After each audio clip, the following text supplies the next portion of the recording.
You mentioned that in the past, after you had your babies, you weren't able to make enough milk for them. And this, unfortunately, is just sometimes the case for some mothers. In spite of your best efforts, you may not make enough. Poor milk production goes back to a few different causes, and the most common are you don't have enough breast tissue, and this is just genetic. There's nothing you can do about that. If you've had previous breast surgery like reduction or augmentation, this can affect your ability to produce milk.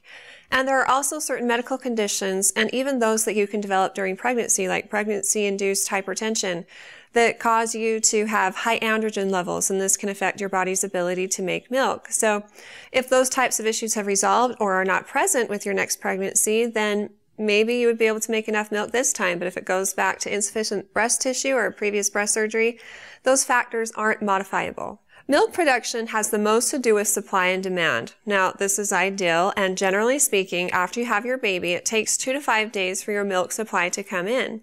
And in the meantime, you need to be diligent about nursing your baby or pumping every 2 to 3 hours.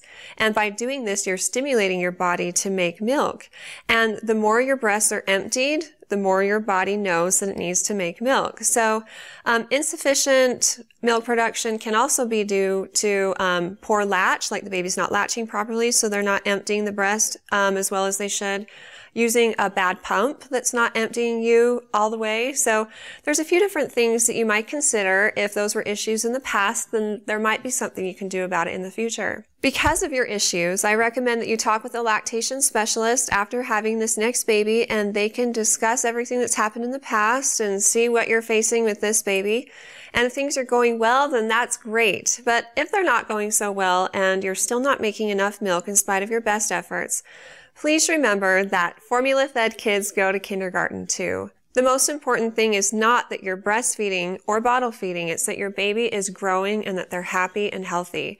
And if breast milk can't meet your baby's needs, then formula can. And so it's okay. Don't stress if you're not able to make enough. And thank goodness we live in a day where we have an alternative method of feeding our baby.